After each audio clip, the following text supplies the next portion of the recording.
नमस्कार साथियों, मैं भुवनेश प्रताप सिंह स्वागत करता हूं आप सभी का आपके अपने परिवार यूपी एग्जाम्स अड्डा 24/7 पर। साथी, आज के ये सेशन बहुत महत्वपूर्ण होने वाला है आप सभी के लिए। चाहे आप किसी भी एग्जाम की तैयारी क्यों ना कर रहे हो, चाहे आप आरआरबी एनटीपीसी की तैयारी कर रहे हैं, आरपीएफ एसआई कांस्टेबल की तैयारी कर रहे हैं, या फिर एसएससी एमटीएस या एसएससी जीडी की तैयारी कर रहे हैं, सभी के लिए बहुत महत्वपूर्ण सेशन आज का ये होने वाला है। इसलिए सभी साथी हमारे शुरू से लेकर लास्ट तक क्लास में बने रहेंगे और चैनल को एक बार सब्सक्राइब कर लेंगे। अगर अभी तक आपने चैनल को सब्सक्राइब नहीं किया है तो आप सभी का एक बार फिर से बहुत बहुत स्वागत। सभी को जय हिंद, जय भारत, जय भवानी। और सभी साथी क्या करेंगे भैया, कमेंट में आंसर भी करते रहेंगे। पहला क्वेश्चन आपके सामने है, बताना है इस क्वेश्चन का सही आंसर क्या होगा। चलिए भैया, पहला क्वेश्चन है, बताना है मध्यकालीन भारतीय शासकों में से कौन अपनी बाजार केंद्रित नीतियों के लिए जाना जाता है। मध्यकालीन भारतीय शासकों में से कौन अपनी बाजार केंद्रित नीतियों के लिए जाना जाता है भैया? तो याद रखना, कौन जाना जाता है? अलाउद्दीन खिलजी जाना जाता है। कौन है भैया? अलाउद्दीन खिलजी है जो अपनी बाजार किसके लिए, आप कहेंगे बाजार केंद्रित नीतियों के लिए जाना जाता है। ऑप्शन सी यहां पर हो जाएगा सही आंसर, ये आपको याद रखना है। अगर हम अलाउद्दीन के बारे में बात करें भैया, किसके बारे में? अलाउद्दीन खिलजी के बारे में हम बात करें भैया, किसके बारे में? अलाउद्दीन खिलजी के बारे में अगर हम बात करें तो इसके कुछ कार्य हैं जो आपको याद रखने हैं, जो उसने करवाए थे और वो बार बार आपके पेपर में पूछे जाते हैं साथी, है ना। जैसे भैया याद रखना, अलाउद्दीन खिलजी ने यहां पर दो चीजों की शुरुआत करी। एक है दाग प्रथा, एक है भैया दाग प्रथा, क्लियर है? दाग प्रथा, घोड़ों को दगवाने की प्रथा, क्लियर है। दूसरी क्या है, आप कहेंगे हुलिया प्रथा। दूसरी क्या है साथी, आपको याद रखना है, हुलिया प्रथा। तो दाग प्रथा और हुलिया प्रथा भैया, है ना, ये क्या है? आप कहेंगे दाग प्रथा मतलब घोड़ों को दगवाना, क्लियर है। हुलिया बोले तो हुलिया लिखवाना सैनिकों का। ये सब किसने करे हैं? अलाउद्दीन खिलजी ने। इसके अलावा आपको याद रखना है भैया, स्थायी सेना का गठन किया था इसने। स्थायी सेना का गठन किया था किसने? अलाउद्दीन खिलजी ने। तो आपसे पूछा जाए कि बताओ भैया, स्थायी सेना का गठन मध्यकालीन भारत में किसने किया था? तो आप कहेंगे अलाउद्दीन खिलजी ने किया था। अब स्थायी सेना का गठन है तो जाहिर सी बात है भैया, उनको क्या देना पड़ेगा? वेतन देना पड़ेगा। कैसा? आप कहेंगे नगद वेतन देना पड़ेगा। क्लियर है भैया? तो वेतन दिया इसने। क्या दिया भैया? उनको वेतन भी दिया। क्यों? क्योंकि इससे पहले चलता था भैया इक्ता सिस्टम। इक्ता का मतलब क्या? भूमि का टुकड़ा जो सैनिकों को दिया जाता था। अब इसने इक्तादारी खत्म कर दी, अब सिस्टम जो है इसने खत्म कर दिया इक्ता वाला। तो अब क्या देगा? अब ये देगा नगद वेतन। किसको? सैनिकों को। क्लियर है भैया? तो ये आपको याद रखना है। इसने और क्या किया? आप कहेंगे भैया खालसा भूमि का विस्तार किया। क्या किया साथी? खालसा भूमि का विस्तार किया। खालसा भूमि का विस्तार किया। खालसा भूमि बोले तो भैया सरकारी भूमि कह सकते हैं ना। खालसा भूमि का विस्तार किया, ये भी आपको याद रखना है भैया, सरकारी भूमि का विस्तार किया इसने। क्लियर है? दोआब में कर बढ़ा दिया।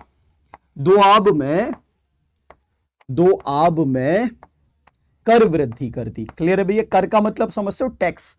वृद्धि कर दी। क्या कर दी भैया? कर वृद्धि। किसमें? दोआब में। दोआब का मतलब क्या है भैया? दो नदियों के बीच का क्षेत्र दोआब कहलाता है। और इस क्षेत्र में इसने क्या कर दिया? टैक्स बढ़ा दिया। क्यों? क्योंकि यहां पर जो है फसल अच्छी होती है। फसल अच्छी होगी तो अच्छा भैया, जाने की ज्यादा हम क्या लेंगे? टैक्स लेंगे, है ना। ये आपको याद रखना है। दाग प्रथा, होलिया प्रथा, स्थायी सेना, वेतन और भैया क्या? खालसा भूमि का विस्तार, दोआब में कर वृद्धि कर दी। कितने प्रतिशत? आप कहेंगे भैया 50%। ये आपको याद रखना है। ठीक है भाई? और क्या आप कहेंगे? बाजार प्रणाली, इसकी भी तो शुरुआत करी भाई, मगर लिखे कहां पर 6 हो गया, यहां लिख दे 7 है ना। तो आपको याद रखना है बाजार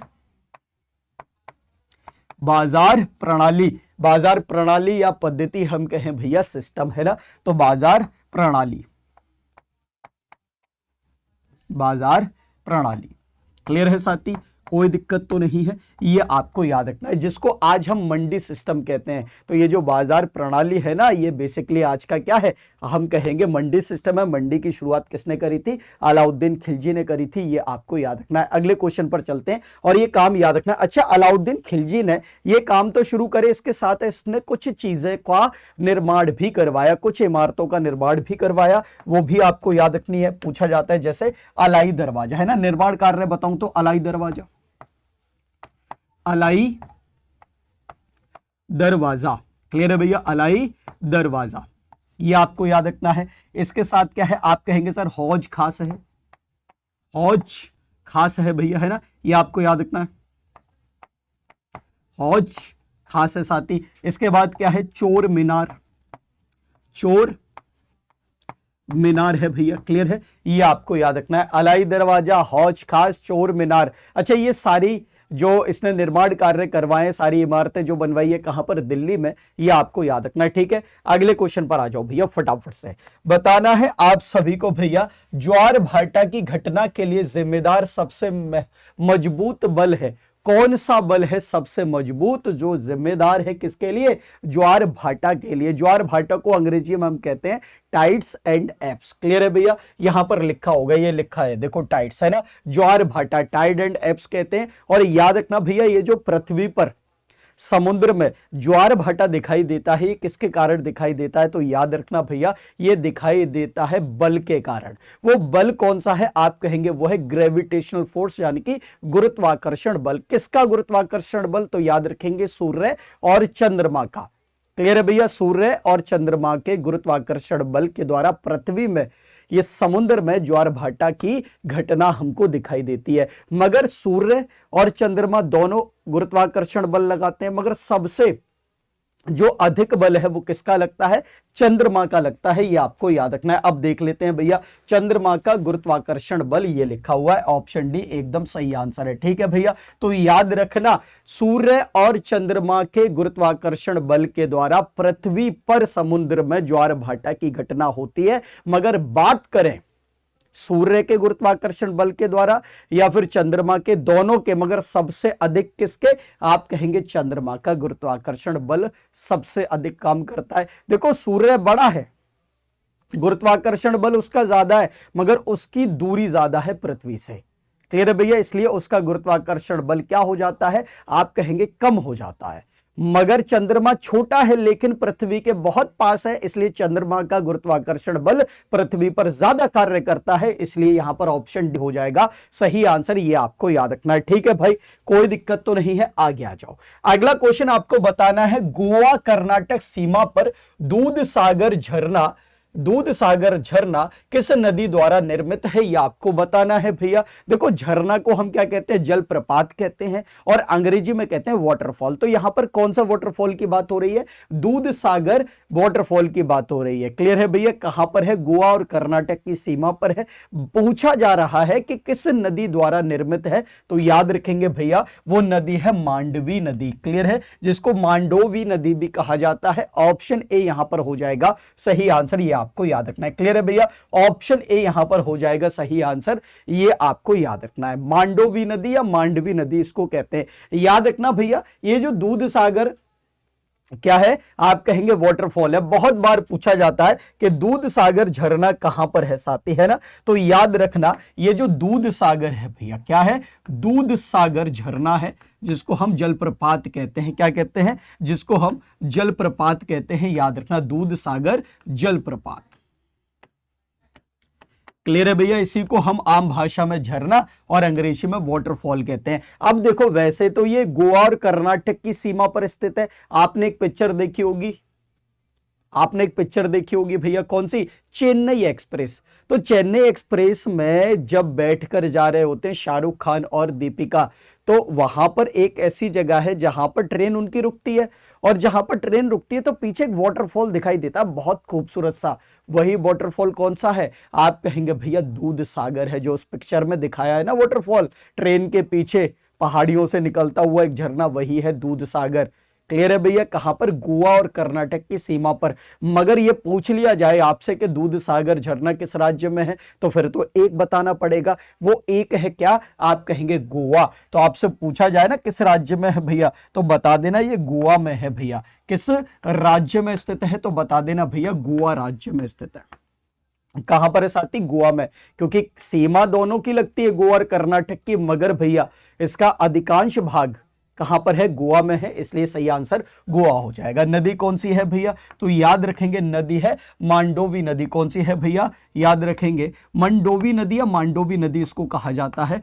क्लियर है साथी, ये आपको याद रखना है कौन सी है। अच्छा, एक बार पेपर में आपसे पूछ लिया गया था मिल्क ऑफ सी कहां पर स्थित है, मिल्क ऑफ सी कहां पर स्थित है, एक बात बताओ, दूध सागर, दूध का सागर, मिल्क ऑफ सी, बात एक ही है ना। मगर आज तक भैया ऐसा किसी ने पढ़ा नहीं था, हिंदी में ही पढ़ते आए थे, दूध सागर पेपर में पूछ लिया गया एसएससी एमटीएस के में, बताओ भैया मिल्क ऑफ सी कहां पर है, किसी को नहीं पता। अरे मिल्क ऑफ सी बोले तो दूध सागर, आई बात समझ में। तो इसका अंग्रेजी में अगर हम नामकरण करते भैया तो क्या लिख लेगा, milk of sea, milk of sea, यानी कि भैया क्या, दूध का सागर, दूध सागर। बताओ बात गलत है क्या, बिल्कुल भी गलत नहीं है ना। चलिए भैया आगे आ जाओ, अगला क्वेश्चन आपको बताना है, सही आंसर यहां पर क्या होगा, निम्नलिखित में से कौन जर्मन सिल्वर नामक मिश्र धातु का घटक नहीं है भैया, निम्नलिखित में से कौन जर्मन सिल्वर नामक मिश्र धातु का घटक नहीं है, यह आपको बताना है। क्लियर है भैया। तो अगर आप ऑप्शन को देखोगे तो ऑप्शन ए को देखोगे, यहां पर चांदी है, सिल्वर, और याद रखना भैया यही इसका घटक नहीं है। जानने की ये जो जर्मन सिल्वर है ना, क्या है, आप कहेंगे सर ये है एक एलॉय है, यानी कि मिश्र धातु है, और इस मिश्र धातु में जस्ता का इस्तेमाल होता है, जिसको अंग्रेजी में जिंक कहते हैं, ठीक है भैया। निकल का इस्तेमाल होता है, तांबे का इस्तेमाल होता है, मगर सिल्वर यानी कि चांदी का इस्तेमाल नहीं होता है, इसलिए ये ऑप्शन ए हो जाएगा सही आंसर, ये आपको याद रखना है। ठीक है भैया, आगे चलें, आगे आ जाओ। अगला क्वेश्चन आपको बताना है भैया, उगते और डूबते सूरज का चमकीला लाल रंग भैया प्रकाश के कारण होता है, जाने कि भैया प्रकाश की किस घटना के कारण होता है, यह आपको बताना है। फटाफट से बताएंगे, सही आंसर यहां पर क्या होगा, उगते और डूबते सूरज का चमकीला लाल रंग भैया प्रकाश की किस घटना के कारण होता है, यह आपको बताना है। जल्दी से बताएंगे सही आंसर क्या होगा। देखो यहां पर सही आंसर होगा भैया स्कैटरिंग ऑफ लाइट, जिसको हिंदी में कहेंगे प्रकीर्णन। ऑप्शन ए यहां पर हो जाएगा सही आंसर, ये आपको याद रखना है। क्लियर है भैया। अगर प्रकीर्णन की बात करें, अंग्रेजी में कहते हैं स्कैटरिंग ऑफ लाइट। क्लियर है। तो डूबते हुए सूरज और उगते हुए सूरज का भैया कैसा दिखाई देना, लाल दिखाई देना। क्लियर है भैया, याद रखेंगे, उगते सूरज, उगते हुए सूरज, क्लियर है, उगते और डूबते हुए सूरज। क्लियर है भैया, डूबते हुए सूर्य का लाल दिखाई पड़ना, लाल दिखाई पड़ना या देना भैया, है ना। लाल कहां लिख दे, यहीं लिख देना, आगे कोई दिक्कत तो नहीं है। लाल दिखाई देना, दिखाई देना इसके कारण आपको याद रखना है भैया स्कैटरिंग ऑफ लाइट, जाने के प्रकाश के प्रकीर्णन के कारण। क्लियर है। कुछ और भी घटनाएं होती हैं क्या इसके कारण, बिल्कुल होती हैं भैया, है ना। आकाश का नीला दिखाई देना भैया, है ना, आकाश का नीला दिखाई देना। क्लियर है भैया, आकाश का नीला दिखाई देना, दिखाई देना। क्लियर है भैया। और कुछ होता है क्या, बिल्कुल होता है भैया। क्या आप कहेंगे सर समुद्र का नीला दिखाई देना। क्लियर है, आकाश का नीला दिखाई देना, और क्या है सर, और है समुद्र का नीला दिखाई देना। यहां लिख देते हैं भैया और समुद्र का नीला दिखाई देना। मैंने अलग अलग इसलिए लिखा है ताकि आपको भैया आसानी से समझ में आ जाए, वरना एक में मैं लिख सकता था, वरना तो में ही परेशानी होती भैया, है ना। ये आपको याद रखना है, दिखाई देना। क्लियर है भैया, दिखाई देना। क्लियर है। तो ये घटनाएं सब होती हैं किसके कारण, याद रखना है भैया प्रकाश के प्रकीर्णन के कारण, यानी कि स्कैटरिंग ऑफ लाइट के कारण। ठीक है भाई। अच्छा यहां पर एक लिखा हुआ है ऑप्शन सी अपवर्तन भैया, अपवर्तन जिसको हम क्या कहते हैं, रिफ्रैक्शन ऑफ लाइट, प्रकाश का अपवर्तन कहते हैं। प्रकाश के अपवर्तन के कारण क्या होता है, याद रखेंगे भैया, इसके कारण क्या होता है, तो याद रखेंगे इसके कारण होता है क्या, आपको याद रखना भैया तारों का टिमटिमाना। आकाश में तारे टिमटिमाते हुए दिखाई देते हैं भैया, तो किसके कारण, रिफ्रैक्शन ऑफ लाइट, यानी कि प्रकाश के अपवर्तन के कारण। ठीक है, तारों का, क्लियर है भैया, आकाश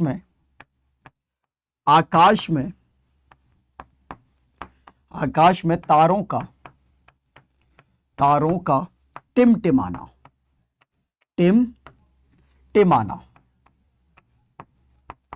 क्लियर है भैया, किसके कारण? आप कहेंगे भैया अपवर्तन के कारण। ये बहुत बार पूछा जाता है इसलिए मैंने आपको बता दिया है। आगे आ जाओ भैया, अगला क्वेश्चन बताना है सभी को। फोटो इलेक्ट्रिक प्रभाव की खोज किसने की भैया? फोटो इलेक्ट्रिक प्रभाव की खोज किसने की, ये आपको बताना है। तो जब भी हम बात करेंगे ना फोटो इलेक्ट्रिक इफेक्ट यानी कि फोटो इलेक्ट्रिक प्रभाव, इसकी खोज किसने करी थी? तो याद रखना भैया, इसकी खोज करी है किसने? हेनरिक हर्ट्ज ने भैया। पूरा नाम क्या है? Heinrich Rudolf Hertz. Option C यहां पर हो जाएगा सही आंसर, ये आपको याद रखना है। क्लियर है भैया? तो फोटो इलेक्ट्रिक इफेक्ट की खोज किसने करी है? हेनरिक रुडोल्फ हर्ट्ज ने। Option C is the right answer of this question, ये आपको याद रखना है। हाल ही में जुलूस 2023 का 13वां संस्करण कहां संपन्न हुआ है, यह आपको बताना है। फटाफट से बताएंगे भैया सही आंसर यहां पर क्या होगा। तो याद रखना भैया, इसका 13वां संस्करण संपन्न हुआ है कहां पर? पुणे में। पुणे कहां पर है भैया? महाराष्ट्र में। ऑप्शन बी हो जाएगा सही आंसर, यह आपको याद रखना है। ठीक है साथी, आगे आ जाओ भैया। भारतीय रेलवे ने आगामी दक्षिण तट रेलवे जोन के मुख्यालय के रूप में भैया किसका प्रस्ताव रखा है, यह आपको बताना है साथी, है ना। भारतीय रेलवे ने आगामी दक्षिण तट रेलवे जोन के मुख्यालय के रूप में किसका, इनमें से भैया निम्नलिखित में से किसका प्रस्ताव रखा है, यह आपको बताना है। जल्दी से बताएंगे सही आंसर यहां पर क्या होगा भैया। तो याद रखना यहां पर सही आंसर होगा विशाखापट्टनम। क्लियर है? तो रेलवे ने विशाखापट्टनम का प्रस्ताव रखा है। विशाखापट्टनम कहां पर है भैया? आंध्र प्रदेश में है, यह आपको याद रखना है। कहां पर है साथी? आंध्र प्रदेश में है। आंध्र प्रदेश में है, यह आपको याद रखना है। क्लियर है? और आंध्र प्रदेश के विशाखापट्टनम में विशाखापट्टनम बंदरगाह भी है, जो भारत का सबसे गहरा बंदरगाह है। इस बात को भी आपको याद रखना है। क्लियर है भैया? देश के हवाई मानचित्र पर छोटे शहरों और कस्बों को लाकर क्षेत्रीय संपर्क को बढ़ावा देने की योजना का संक्षिप्त नाम निम्नलिखित में से कौन सा है, यह आपको बताना है भैया। उसका नाम है उड़ान। उसका नाम क्या है साथी? उड़ान है, इसलिए ऑप्शन बी यहां पर हो जाएगा सही आंसर, ये आपको याद रखना है। ठीक है भैया? बहुत महत्वपूर्ण प्रश्न मैं आपको करा रहा हूं, चाहे आप किसी भी एग्जाम की तैयारी क्यों ना कर रहे हो। RRB, NTPC, RPF, SI, constable, SSC GD, SSC MT, किसी की भी एग्जाम की तैयारी कर रहे हैं, जीके जीएस के बहुत शानदार से प्रश्न भैया, है ना। निम्नलिखित में से कौन सा भारतीय संविधान में मौलिक अधिकार के रूप में सूचीबद्ध नहीं है, यह आपको बताना है। मौलिक अधिकार समझते हैं, जिसको मूल अधिकार भी कहते हैं, फंडामेंटल राइट्स कहते हैं। तो पूछा जा रहा है कि इनमें से भैया कौन सा मौलिक अधिकार नहीं है, यह आपको बताना है। जल्दी से बताएंगे सभी साथी भैया सही आंसर यहां पर क्या होगा। चलिए भाई फटाफट से बताएंगे सभी साथी सही आंसर यहां पर क्या होने वाला है। एकदम सही। क्लियर है भाई? चलो फटाफट से बताएंगे, फटाफट से बताएंगे। देखो एक बार देख लें, सार्वजनिक रोजगार के मामलों में अवसर की समानता, भाषण और अभिव्यक्ति की स्वतंत्रता, कानून की स्वतंत्रता, निशुल्क कानूनी सहायता, क्या होगा सही आंसर? फटाफट से बताएंगे सभी साथी। क्लियर है भैया? क्वेश्चन नंबर 10 का आंसर बताना है सभी साथियों को, फटाफट से बताएंगे। देखो भैया यहां पर अगर हम बात करें ना, निशुल्क कानूनी सहायता भैया, है ना, निशुल्क कानूनी सहायता ऐसा कोई प्रावधान मौलिक अधिकारों में, मूल अधिकारों में नहीं किया गया है, इसलिए ऑप्शन डी यहां पर हो जाएगा सही आंसर, ये आपको याद रखना है। क्लियर है भैया? अगर हम बात करें किसके? फंडामेंटल राइट्स की भैया, है ना। अगर हम बात करें किसकी, तो याद रखना फंडामेंटल राइट्स की साथी। फंडामेंटल राइट्स की अगर हम बात करें भैया, किसकी बात करें? फंडामेंटल राइट्स की अगर हम बात करें, यही लिख लेते हैं साथी, है ना। फंडामेंटल राइट्स की अगर हम बात करें, हिंदी में इन्हीं को कहा जाता है मौलिक अधिकार या मूल अधिकार। ठीक है भैया? पूछा जाता है कि ये संविधान के किस भाग में है, पूछा जाता है कि ये संविधान के किस भाग में है, तो याद रखना भाग 3 में है। क्लियर है भैया?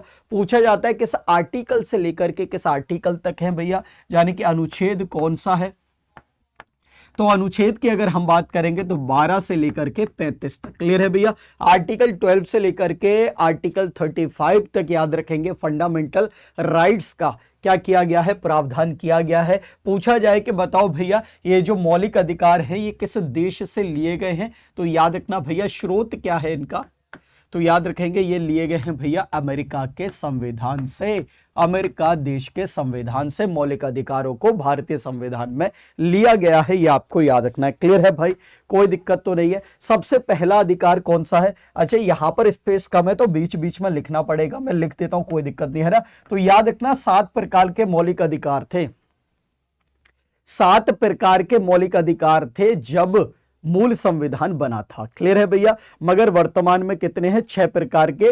संपत्ति का मौलिक अधिकार हुआ करता था, अब वो संपत्ति का मौलिक अधिकार नहीं है, इसलिए भैया कितने बचे, 6। पहला कौन सा है, याद रखेंगे भैया राइट टू इक्वलिटी, समानता का अधिकार है भैया। क्या है, समानता का अधिकार, समानता का अधिकार है, ये आपको याद रखना है साथी। क्लियर है, समानता का अधिकार है, ठीक है भैया। और क्या है, आप कहेंगे सर स्वतंत्रता का भी अधिकार है, अच्छा ऐसी बात है, ठीक है तो लिख लेते हैं भैया स्वतंत्रता का अधिकार,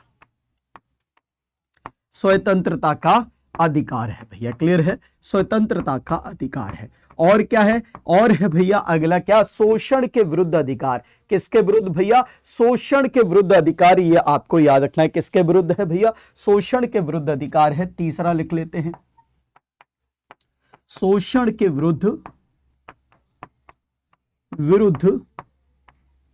अधिकार है। क्लियर है भैया, शोषण के विरुद्ध अधिकार है, यह आपको याद रखना है। और कौन से अधिकार है, अच्छा आप में से किसी को पता हो तो बता सकते हैं कमेंट में भैया। क्लियर है, बता सकते हैं कमेंट में। धार्मिक स्वतंत्रता का अधिकार, चौथा लिख दें भैया, धार्मिक स्वतंत्रता का अधिकार,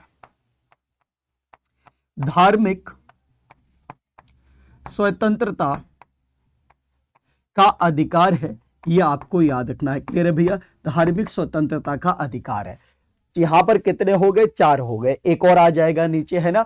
5वां कौन सा है, तो याद रखना भैया सांस्कृतिक एवं शिक्षा संबंधी अधिकार है भैया, है ना। सांस्कृतिक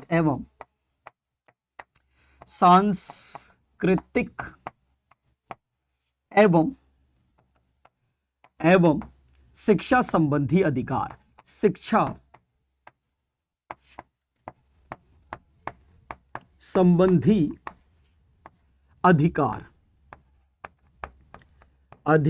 क्लियर है भैया, ये आपको याद रखना है। अब बचा भैया केवल और केवल एक, मैंने आपको बताया ना मूल जो संविधान था, ओरिजिनल जो कॉन्स्टिट्यूशन था, उसमें 7 प्रकार की स्वतंत्रता है, वर्तमान में 6 प्रकार की है ना। 5 प्रकार की यहां लिख दी है भैया, 6वें प्रकार के लिए मैं जगह ढूंढ रहा हूं, मगर मैं लिखूंगा, टेंशन ना लो, है ना। संवैधानिक उपचारों का अधिकार भैया, क्या है, संवैधानिक उपचारों का अधिकार, यहां लिख दें, कोई दिक्कत तो नहीं है ना। 6वां नंबर डालकर यहां लिख देंगे संवैधानिक उपचारों का अधिकार, उपचारों का अधिकार, ये आपको याद रखना है भैया, अधिकार। क्लियर है साथी, कोई दिक्कत तो नहीं है। तो ये है 6 प्रकार के मौलिक अधिकार, ये आपको याद रखना है। क्लियर है भैया, इसके अंदर और भी है। समानता के अधिकार की हम बात करें, आर्टिकल 14 से लेकर के 18 तक है भैया, है ना। स्वतंत्रता के अधिकार की बात करें तो याद रखना आर्टिकल 19 से लेकर के कहां तक, 22 तक है भैया। शोषण के विरुद्ध अधिकार 23 और 24 है भैया। धार्मिक स्वतंत्रता का अधिकार 25 से 28 है। अच्छा मैं लिख दूं, अब मैं लिखूं कहां पर, एक तो इसको हटा देते हैं ना, इंपोर्टेंट है, इसको हटा देते हैं, इसके आगे लिखते हैं, इसको कहीं और लिख देंगे, आपके लिए इंपोर्टेंट है, मैं लिख देता हूं भैया, है ना। तो समानता का अधिकार कहां से, 14 से लेकर के 18 तक भैया, है ना। स्वतंत्रता का अधिकार 19 से लेकर के अनुच्छेद 22 तक है भैया। शोषण के विरुद्ध अधिकार 23 और 24, केवल और केवल, है ना, आर्टिकल 23 और 24। धार्मिक स्वतंत्रता का अधिकार अनुच्छेद 25 से लेकर के भैया अनुच्छेद 28 तक है, ये आपको याद रखना है। क्लियर है। सांस्कृतिक एवं शिक्षा का अधिकार भैया कितना, आप कहेंगे 29 और 30 है साथी। और याद रखना 7वां मौलिक अधिकार कौन सा था, संपत्ति का मौलिक अधिकार, अनुच्छेद 31 में वो हट गया है, तो 31 हट गया, अब बचा है क्या, केवल और केवल 32, जो अभी बताया था मैंने, है ना। संवैधानिक उपचारों का अधिकार, यहां लिख देता हूं भैया 6वां, है ना, संवैधानिक उपचारों का अधिकार, संवैधानिक उपचारों का अधिकार, ये आपको याद रखना है, अधिकार है ना।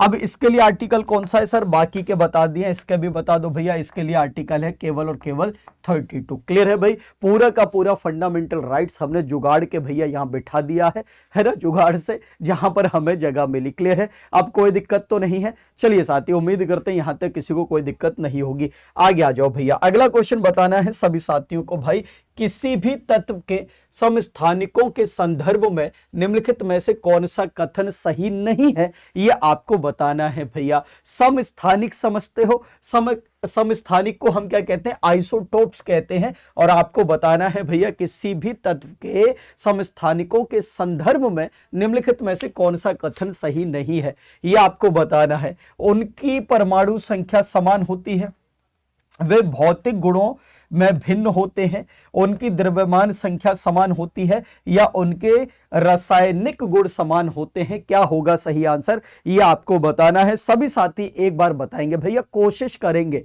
10th तक भी आपने अगर साइंस यानी कि केमिस्ट्री पढ़ी है, केमिस्ट्री का सवाल है, तब भी इस क्वेश्चन का सही आंसर आप बना पाओगे। कोशिश करो फटाफट से, सही आंसर क्या होगा भैया, चलो फटाफट से कोशिश करो भैया। कथन सही नहीं है। देखो, अगर हम समस्थानिकों की बात करेंगे तो याद रखना भैया, समस्थानिक होते क्या है, अगर ये आपको पता है तो बहुत सही रहेगा भैया, है ना। तो याद रखना, इनकी परमाणु संख्या समान होती है, बिल्कुल सही बात है। तो वे तत्व जिनकी परमाणु संख्या क्या होगी, आप कहेंगे भैया परमाणु संख्या समान होगी, मगर भैया क्या अलग होगा, आप कहेंगे भैया मगर उनका क्या होगा, आप कहेंगे भैया ये भौतिक गुणों में भिन्न होंगे, ये भी ठीक है भैया। उनके रासायनिक गुण समान होंगे, ये भी ठीक है, मगर उनकी द्रव्यमान संख्या समान होती है। नहीं भैया, समान केवल और केवल क्या होता है, परमाणु संख्या द्रव्यमान संख्या अलग अलग होती है। आई बात समझ में, आइसोटोप्स बोले तो भैया क्या, समस्थानिक। क्लियर है भाई, तो इनकी परमाणु संख्या सेम होगी, समान होगी, मगर इनका जो भैया द्रव्यमान संख्या है वो अलग अलग होती है, भिन्न होती है, समान नहीं होती है। ऐसे तत्वों को हम क्या कहते हैं, समस्थानिक कहते हैं। नाम से पता कर लो ना, समस्थानिक। सम का मतलब क्या है, बराबर, इक्वल। तो इनका भैया जो क्या है, स्थान है, स्थान किससे निकलता है, आप कहेंगे परमाणु संख्या से निकलता है। आई बात समझ में, तो परमाणु संख्या क्या है, आप कहेंगे समान, मगर द्रव्यमान संख्या भिन्न, जाने की अलग अलग। क्लियर है, तो ऑप्शन सी हमारे यहां पर हो जाएगा सही आंसर, क्योंकि हमें क्या बताना है भैया, हमें यहां पर फॉल्स स्टेटमेंट बताना है, यानी कि कथन सही नहीं है, गलत बताना है, वो है सी। क्लियर है भैया, आगे आ जाओ। मानव रक्तचाप के संबंध में निम्नलिखित में से कौन सा कथन सही नहीं है भैया। रक्तचाप समझते हो, रक्तचाप कह लो या रक्त दाब कह लो, बात एक ही है। अंग्रेजी में इसको कहते हैं ब्लड प्रेशर भैया, है ना। इसके संदर्भ में कुछ यहां पर स्टेटमेंट दिए गए, ऑप्शंस में आपको बताना है कौन सा सही नहीं है। नसों की तुलना में धमनियों में रक्तचाप बहुत अधिक होता है। अच्छा भैया, वेंट्रिकुलर डायस्टोल, विश्राम के दौरान धमनी में दबाव को डायस्टोलिक दबाव कहा जाता है। अच्छा भैया, धमनियां वे वाहिका हैं जो शरीर के विभिन्न अंगों से हृदय तक रक्त ले जाती हैं। अच्छा साथी, वेंट्रिकुलर सिस्टोल, संकुचन कहते हैं, के दौरान धमनी के अंदर रक्त के दबाव को सिस्टोलिक दबाव कहा जाता है। गलत कौन सा है, देखो भैया गलत कौन सा, बात को समझना। धमनियां वे वाहिका हैं, धमनियां वाहिका है, समझ में आता है, ब्लड वेसल्स हैं भैया, आर्टरीज यानी कि धमनियां, जो शरीर के विभिन्न अंगों से हृदय तक रक्त ले जाती हैं। बिल्कुल नहीं भैया, शरीर के अलग अलग अंगों से हृदय तक ब्लड ले जाने का काम धमनियों का नहीं है, किसका है, शिराओं का है। शिराओं को अंग्रेजी में वीन्स कहते हैं, और यह स्टेटमेंट यहीं पर गलत हो जाता है। धमनियां वे वाहिका है जो शरीर के विभिन्न अंगों से हृदय तक रक्त ले जाती हैं। नहीं भैया, हृदय से ब्लड को पूरी बॉडी में पहुंचाने का काम है धमनियों का, ना कि बॉडी से ब्लड को ले जाकर भैया हृदय पर पहुंचाना। आई बात समझ में, इसलिए ऑप्शन सी यहां पर हो जाएगा सही आंसर, ये आपको याद रखना है। क्लियर है भैया। ब्लड प्रेशर की बात हो रही है, आपसे पूछ ले भैया, सामान्य व्यक्ति का, सामान्य मानव का ब्लड प्रेशर कितना होता है, 120/80 80 होता है, ये आपको याद रखना है mmHg भैया, है ना। 120/80 mmHg होता है, ये आपको याद रखना है। आगे आ जाओ भैया। एटलांटिक में उष्णकटिबंधीय चक्रवातों को कहा जाता है भैया, क्या कहा जाता है ये आपको बताना है, जल्दी से बताएंगे। इस क्वेश्चन का सही आंसर क्या होगा भैया। एटलांटिक में उष्णकटिबंधीय चक्रवातों को कहा जाता है, चक्रवात समझते हो भैया, साइक्लोन कहते हैं। क्या कहते हैं? साइक्लोन। और भैया कौन से? उष्णकटिबंधीय यानी कि ट्रॉपिकल साइक्लोन। क्या कहा जाता है? फटाफट से बताओ सही आंसर क्या होगा, जल्दी से बताएंगे सभी साथी भैया। सही आंसर यहां पर क्या होगा, देखते हैं सबसे पहले सही आंसर कौन बताने वाला है। चलिए भैया फटाफट से बताएंगे, फटाफट से बताएंगे भैया सही आंसर यहां पर क्या होगा। तो याद रखना भैया, यहां पर अगर हम क्या बात करें, यहां पर अगर हम अटलांटिक में बात करें भैया ट्रॉपिकल साइक्लोन्स की, तो उनको कहा जाता है हरिकेन। क्या कहते हैं भैया? हरिकेन कहते हैं। ये आपको याद रखना है, ऑप्शन हो जाएगा सी यहां पर सही आंसर, ये आपको याद रखना है। क्लियर है भैया? क्या हो जाएगा? ऑप्शन सी यहां पर हो जाएगा सही आंसर, ये आपको याद रखना है। ठीक है भैया। अच्छा, यहां पर टाइफून है, बहुत बार पूछा जाता है कि टाइफून कहां पर आता है, तो याद रखेंगे भैया टाइफून आता है कहां पर, तो याद रखेंगे चीन सागर में आता है भैया। टाइफून चीन सागर। अब चीन सागर ना देगा तो चीन देगा, क्योंकि चीन का सागर है, चीन सागर। क्लियर है? मगर मैं आपको प्रॉपर बताता हुआ चल रहा हूं, चीन सागर कहां पर आएगा? चीन सागर। और कहां पर आएगा? जापान। याद रखना भैया, और क्या? जापान याद रखना है आपको। क्लियर है भैया? अच्छा, यहां पर क्या है? आप कहेंगे सर विली विली है भैया, ये बहुत फेमस है चक्रवात। कहां पर आता है विली विली? अगर किसी को पता हो तो बताओ, बहुत फेमस है भैया। विली विली कहां पर आता है, जल्दी से बताओ भैया, है ना, जल्दी से बताओ। तो याद रखना बिली बिली है भैया कहां का? ऑस्ट्रेलिया का। साथी कहां का है? ऑस्ट्रेलिया का है, ये आपको याद रखना है। कहां का है? ऑस्ट्रेलिया का है, ये आपको याद रखना है। क्लियर है भैया? तो टाइफून चीन सागर जापान में आता है भैया, हुरिकेन अटलांटिक में आता है। अच्छा, अटलांटिक के अलावा कहीं और आता है? कोई बताएगा भैया अटलांटिक के अलावा कहीं और आता है तो बताओ भैया। तो आप कहेंगे अमेरिका में आता है भैया। कहां पर? अमेरिका में आता है। कहां पर साथी? अमेरिका में आता है। और एक बात और मैं आपको बताऊंगा भैया, है ना, ये सब क्या है? ये सब चक्रवात हैं। क्लियर है भैया? मगर अलग अलग नाम से जाने जाते हैं, मगर जो भारत और भारत के आसपास के क्षेत्र में आता है ना, उसको प्रॉपर चक्रवात ही कहते हैं भैया। क्या कहते हैं? उसको प्रॉपर चक्रवात कहते हैं। ऑस्ट्रेलिया में आएगा बिली बिली, अमेरिका अटलांटिक में आएगा हुरिकेन, चीन सागर और जापान में आएगा टाइफून, भारत और भारत के आसपास वाले क्षेत्र में आएगा तो उसको साइक्लोन कहते हैं, चक्रवात ही कहते हैं। ये आपको याद रखना है। ठीक है भैया? ये एक्स्ट्रा चीजें मैंने आपको बता दी हैं, याद रखेंगे। प्रसिद्ध मयूर सिंहासन मुगल सम्राट के लिए बनाया गया था भैया। किस सम्राट के लिए मयूर सिंहासन बनवाया गया था, या हम ये कहें किस सम्राट ने, मुगल बादशाह ने भैया अपने लिए, खुद के लिए मयूर सिंहासन बनवाया था? वो कौन है? बाबर है क्या? अकबर है क्या? शाहजहां है या जहांगीर है? तो याद रखना वो है भैया शाहजहां। कौन है साथी? शाहजहां। ऑप्शन सी हो जाएगा सही आंसर। क्लियर है भैया?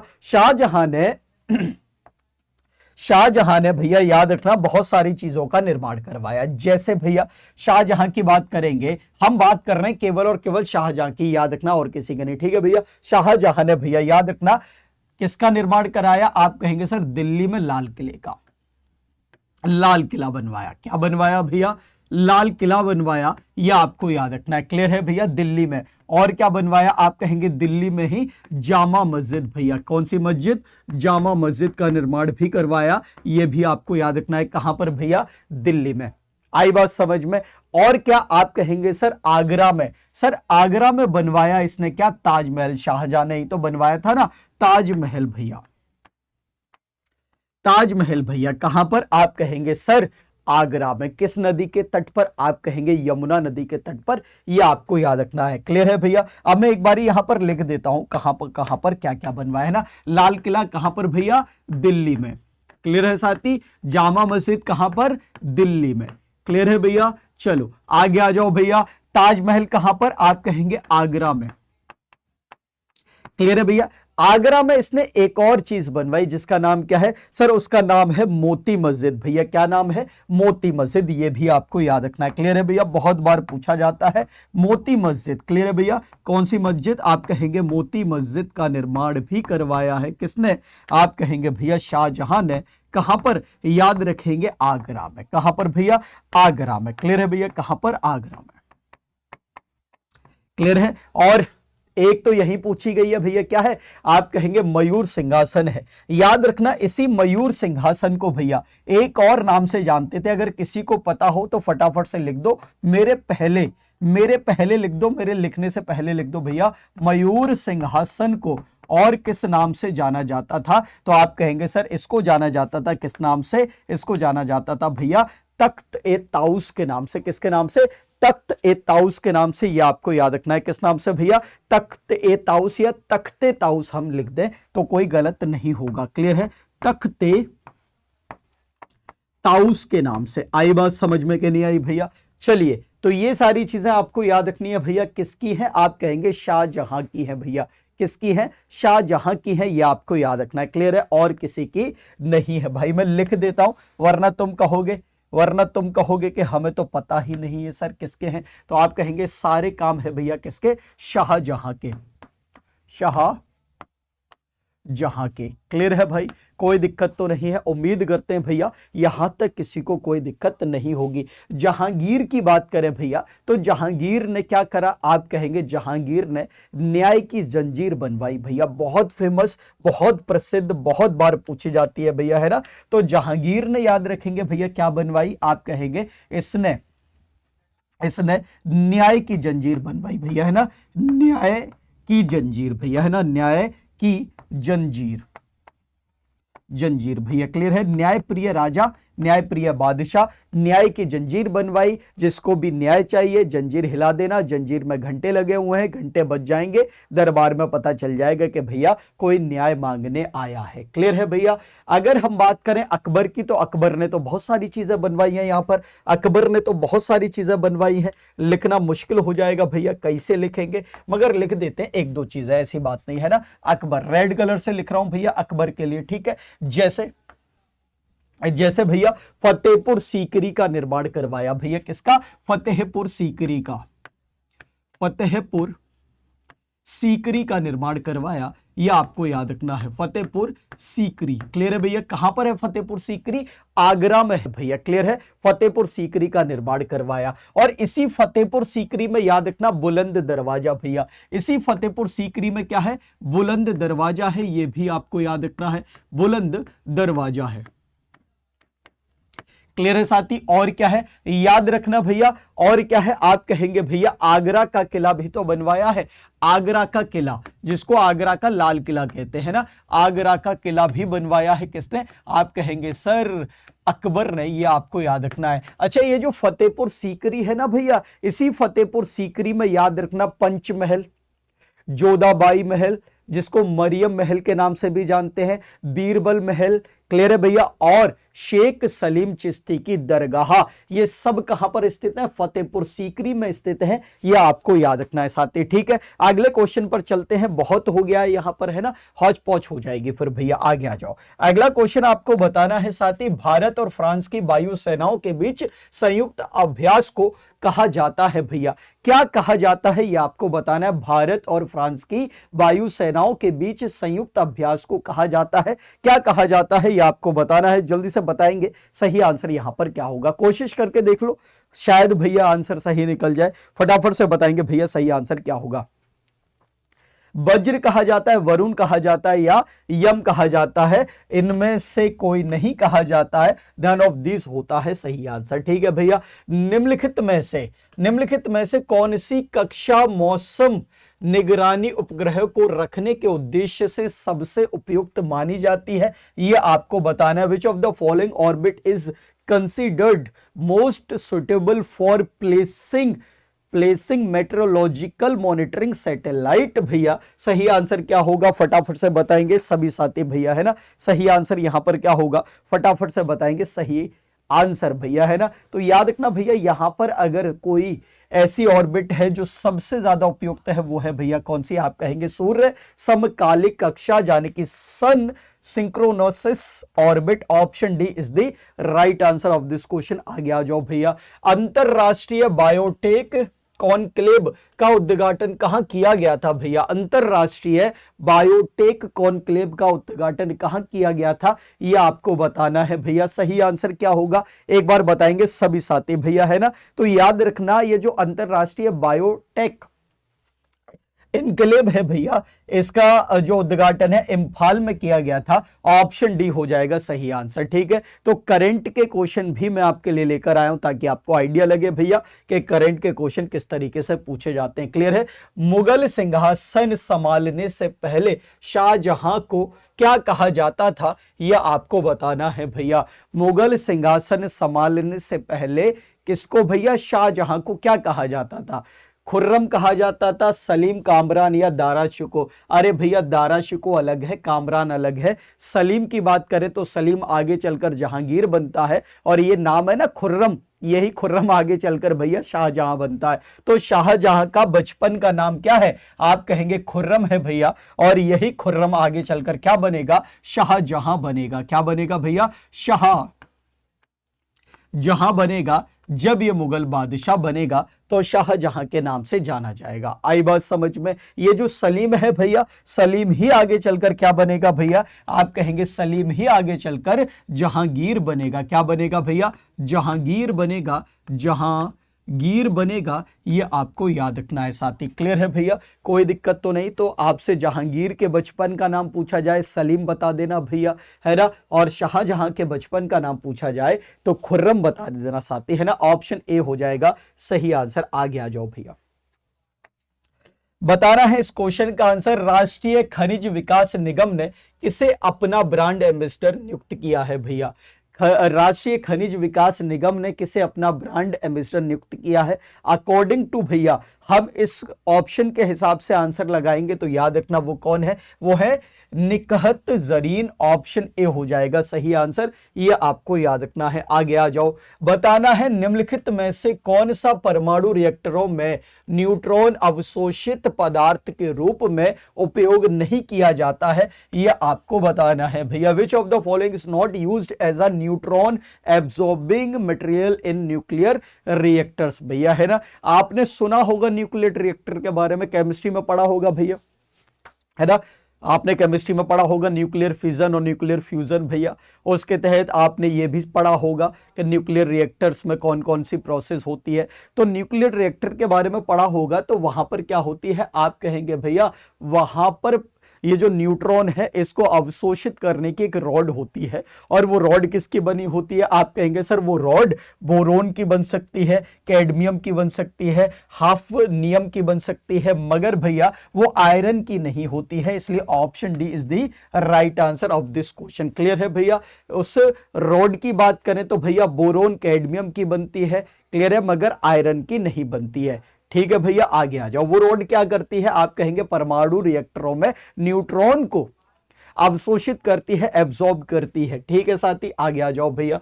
अनुच्छेद कौन सा है? वो अनुच्छेद बताना है जो राष्ट्रपति को वित्तीय आपातकाल घोषित करने का अधिकार देता है। भैया कौन सा आपातकाल? वित्तीय आपातकाल। आपातकाल को हम अंग्रेजी में क्या कहते हैं? इमरजेंसी कहते हैं। इमरजेंसी तीन प्रकार की होती है। नेशनल इमरजेंसी जिसको राष्ट्रीय आपातकाल कहते हैं, दूसरी होती है प्रेसिडेंट रूल या स्टेट इमरजेंसी, राष्ट्रपति शासन या राज्य आपातकाल, तीसरी होती है फाइनेंशियल इमरजेंसी जिसको हम कहते हैं वित्तीय आपातकाल। क्लियर है? तीनों ही आपातकालों की घोषणा कौन करते हैं? देश के राष्ट्रपति करते हैं। क्लियर है भैया? किस आर्टिकल के तहत? तो वो अनुच्छेद पूछा है, याद रखेंगे अनुच्छेद है 360। ऑप्शन ए यहां पर हो जाएगा सही आंसर, ये आपको याद रखना है। एक एक क्वेश्चन बहुत ज्यादा इंपॉर्टेंट है साथी आप सभी के लिए, है ना? तो अगर हम इमरजेंसी की बात करें भैया, अगर हम इमरजेंसी की बात करें तो दो चार पॉइंट आपको याद रखने, ठीक है?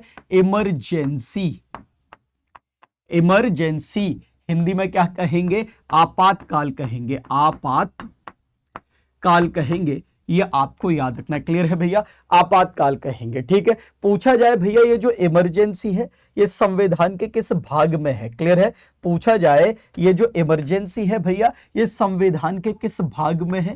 तो आप कहेंगे सर आर्टिकल 18 में है। भाग 18 में इमरजेंसी यानी कि आपातकाल का प्रावधान किया गया है, ये आपको याद रखना है। क्लियर है भैया। अब बात करें कि जो इमरजेंसी है भैया कितने प्रकार की होती है, तो याद रखना भैया इमरजेंसी 3 प्रकार की होती है। ठीक है भैया, कौन कौन सी होती है? तो याद रखना एक है भैया यहां पर, एक है नेशनल इमरजेंसी। कौन सी है? National emergency. ठीक है भैया, अब मैं बार बार इमरजेंसी नहीं लिखूंगा, उसकी जगह मैं बना दूंगा ई का मतलब क्या है? National emergency, E for emergency. ठीक है भैया, दूसरी कौन सी है आपको याद रखनी है? President rule. प्रेसिडेंट रूल इसको कहते हैं, या फिर इसको हम क्या कहते हैं? स्टेट इमरजेंसी कहते हैं भैया, या फिर इसको हम क्या कहते हैं? स्टेट इमरजेंसी कहते हैं। हिंदी में इसी को कहा जाता है भैया राष्ट्रपति शासन, प्रेसिडेंट रूल, या फिर राज्य आपातकाल। ठीक है, इसके बाद तीसरी और आखिरी कौन सी होती है? फाइनेंशियल इमरजेंसी है भैया, फाइनेंशियल इमरजेंसी है, जिसको हम क्या कहते हैं? वित्तीय आपात कहते हैं भैया, ये लिखा हुआ है वित्तीय आपातकाल। ठीक है, तीनों की घोषणा कौन करते हैं? देश के राष्ट्रपति करते हैं। याद रखना अंडर विच आर्टिकल, तो अलग अलग आर्टिकल है इन सब के लिए। जैसे हम नेशनल इमरजेंसी की बात करें आर्टिकल 352 है भैया। क्लियर है, तो आर्टिकल 352 के तहत देश के राष्ट्रपति नेशनल इमरजेंसी, राष्ट्रीय आपातकाल की घोषणा करेंगे। क्लियर है, आर्टिकल 356 भैया, क्लियर है, आर्टिकल 356 के तहत देश के राष्ट्रपति प्रेसिडेंट रूल, या फिर भैया स्टेट इमरजेंसी यानी कि राष्ट्रपति शासन, या फिर भैया राज्य आपातकाल की घोषणा करेंगे। फाइनेंशियल इमरजेंसी, वित्तीय आपातकाल की घोषणा अनुच्छेद 360 के तहत होती है। ये आपको याद रखना है। कोई दिक्कत तो नहीं है भैया? सर बिल्कुल भी दिक्कत नहीं है ना। अगर किसी भी चीज को इस तरीके से पढ़ोगे तो अच्छा लगेगा साथी, ये आपको याद रखना है। नेशनल इमरजेंसी पूछी जाती है कि देश में कितनी बार लागू हो चुकी है, तो याद रखना भैया ये देश में 3 बार लागू हो चुकी है, देश में 3 बार लागू हो चुकी है। ठीक है, अगर प्रेसिडेंट रूल की बात करें भैया, राज्य आपातकाल की बात करें तो ना जाने कितनी बार लागू हो चुकी है। क्लियर है, और वित्तीय आपातकाल की बात करें तो याद रखना 0 बार। 0 बार का मतलब क्या है भैया? एक भी बार अभी तक देश के अंदर फाइनेंशियल इमरजेंसी की घोषणा नहीं हुई है, यह आपको याद रखना है। क्लियर है भैया। राज्य आपातकाल पहली बार भैया पेप्सू में लगा था, जिसको वर्तमान में पंजाब के नाम से जाना जाता है। ठीक है, कोई दिक्कत तो नहीं है, सारी की सारी कहानी मैंने आपको बता दी, एक कहानी को छोड़कर कि ये जो भैया इमरजेंसी है, आपातकाल का जो प्रावधान है, ये भारतीय संविधान में कहां से लिया गया है? भारतीय संविधान में कहां से लिया गया है? याद रखेंगे भैया, जर्मनी से लिया गया है। कहां से? जर्मनी से लिया गया है, ये आपको याद रखना है। क्लियर है, जर्मनी से लिया गया है आपातकाल भारतीय संविधान में। ठीक है भैया, कोई दिक्कत तो नहीं है। चलें आगे आ जाओ फटाफट से। चलो साथी, अगला क्वेश्चन बताना है आप सभी को भैया, निम्नलिखित में से कौन सा हार्मोन स्टेरॉइड नहीं है? भैया निम्नलिखित में से कौन सा हार्मोन स्टेरॉइड नहीं है, यह आपको बताना है। तो यहां पर अगर आप देखोगे ना भैया, क्या है? वैसोप्रेसिन है भैया। क्लियर है, प्रोजेस्टेरोन है, टेस्टोस्टेरोन है और एस्ट्रोजन है। जल्दी से बताओ सही आंसर यहां पर क्या होगा? फटाफट से बताएंगे 22वें प्रश्न का सही आंसर यहां पर क्या होगा? तो आप कहेंगे यहां पर ये जो है ना भैया वैसोप्रेसिन। क्लियर है भैया, क्या है? वैसोप्रेसिन भैया, यही सही आंसर हो जाएगा। ये स्टेरॉइड नहीं है, ये आपको याद रखना है। क्लियर है, मगर बचे हुए भैया एस्ट्रोजन, टेस्टोस्टेरोन और भैया क्या है? प्रोजेस्टेरोन। क्लियर है, तो ये सब क्या है? आप कहेंगे सर ये सब क्या है? स्टेरॉइड है। अच्छा, कुछ बातें मैं आपको इनके बारे में बताता चलूं तो कैसा रहेगा सर? अच्छा रहेगा। जैसे यहां पर क्या है भैया? एस्ट्रोजन है। क्लियर है, यहां पर क्या है? एस्ट्रोजन है। तो याद रखना भैया, ये कलर कौन सा सेलेक्ट हो गया? ये जो एस्ट्रोजन है भैया, है ना, याद रखना ये क्या है? आप कहेंगे ये फीमेल सेक्स हार्मोन है भैया। क्या है? फीमेल सेक्स हार्मोन है, यह आपको याद रखना है। क्या है भैया? फीमेल सेक्स हार्मोन है, ये आपको याद रखना है। फीमेल सेक्स हार्मोन है, ये आपको याद रखना है। क्लियर है, और फीमेल सेक्स हार्मोन में भी भैया कैसा है? प्राइमरी सेक्स हार्मोन है भैया। क्या है? प्राइमरी सेक्स हार्मोन है भैया, प्राइमरी सेक्स हार्मोन है फीमेल का भैया। क्लियर है, प्राइमरी पूछा जाता है, इसलिए बता रहा हूं सारी चीजें। प्राइमरी सेक्स हार्मोन है, ये आपको याद रखना है महिलाओं का। इसी के द्वारा महिलाओं का जो शरीर है भैया, बनावट है, बोल चाल है, आवाज है, पोस्चर्स है, क्लियर है, ये सब किसके कारण है? आप कहेंगे एस्ट्रोजन के कारण है। आई बात समझ में? कोई दिक्कत तो नहीं है। इसके अलावा एक और भैया फीमेल सेक्स हार्मोन यहां पर है, और वो कौन सा है? आप कहेंगे प्रोजेस्टेरोन है भैया। ये भी क्या है सर? ये भी फीमेल सेक्स हार्मोन है भैया। क्लियर है? फीमेल सेक्स हार्मोन है, ये भी याद रखना। महिलाओं में सेक्स हार्मोनों की संख्या कितनी है? 3 है भैया। तीसरा कौन सा होता है? रिलैक्सिन होता है, उसको भी याद रखेंगे, ठीक है। इस फीमेल सेक्स हार्मोन को हम क्या कहते हैं? प्रेगनेंसी हार्मोन कहते हैं भैया। क्या कहते हैं? प्रेगनेंसी हार्मोन कहते हैं।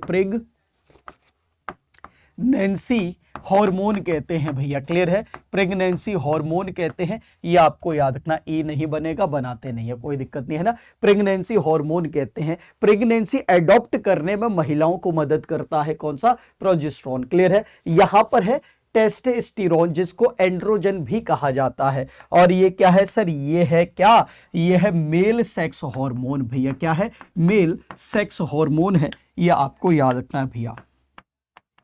मेल सेक्स हार्मोन है, ये आपको याद रखना है। और याद रखना भैया, पुरुषों में केवल एक ही सेक्स हार्मोन होता है, जिसको हम टेस्टोस्टेरोन कहते हैं, क्योंकि टेस्टिस के थ्रू इसको क्या किया जाता है? आप कहेंगे सीक्रेट किया जाता है। इसका दूसरा नाम क्या है? एंड्रोजन। क्लियर है भैया? इसी को हम एंड्रोजन भी कहते हैं, इसी को हम एंड्रोजन भी कहते हैं। और पुरुषों में केवल एक ही सेक्स हार्मोन होता है, महिलाओं में 3 होते हैं, याद रखना, ठीक है भैया। कोई दिक्कत तो नहीं है, आगे आ जाओ। ये सारी चीजें याद रखना, पेपर में पूछी जाती है साथी, है ना। पंचायती राज संस्थाओं की भूमिका पर 1 दिवसीय राष्ट्रीय कार्यशाला मुख्य रूप से किस प्रमुख मुद्दे को संबोधित करने के लिए आयोजित की जा रही है? यह आपको बताना है। जल्दी से बताओ, इस 23वें प्रश्न का सही आंसर क्या होने वाला है भैया? एक बार पढ़ लें। ग्रामीण बुनियादी ढांचे का विकास, वयस्क साक्षरता को बढ़ावा देना, लिंग आधारित हिंसा को संबोधित करना, कृषि उत्पादन में वृद्धि। भैया क्या बताना है? आपको बताना है भैया वो मुद्दा कौन सा है। तो आप कहेंगे सर यहां पर है क्या? ऑप्शन ए, ग्रामीण बुनियादी ढांचे का विकास करना। भैया पंचायती राज से संबंधित है, तो यहां पर अगर हम देखेंगे तो ऑप्शन ए एकदम सही आंसर हो जाएगा। ये आपको याद रखना है, ठीक है भैया। चलो आगे आ जाओ फटाफट से।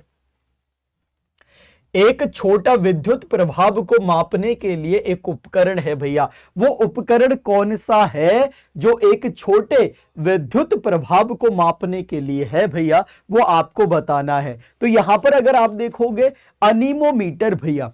अनीमोमीटर क्या करता है सर? अनीमोमीटर करता है क्या? ये करता है भैया हवा की गति और शक्ति का मापन।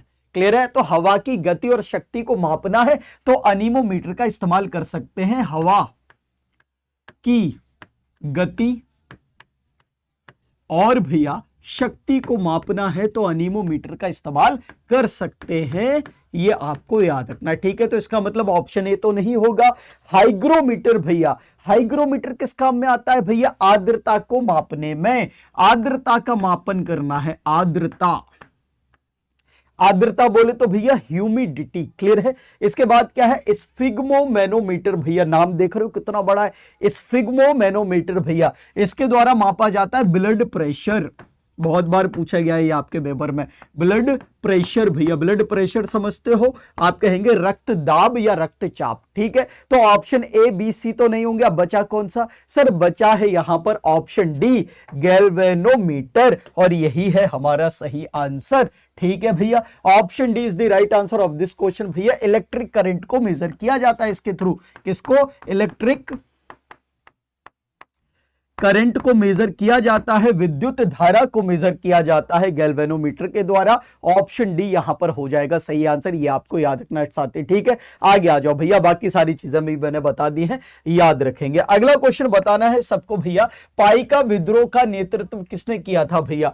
पाइका विद्रोह का नेतृत्व किसने किया था, यह आपको बताना है। जल्दी से बताएंगे सभी साथी सही आंसर क्या होगा। देखो पाइका विद्रोह की बात करेंगे तो यहां पर सही आंसर हो जाएगा भैया कान्हू। कानू।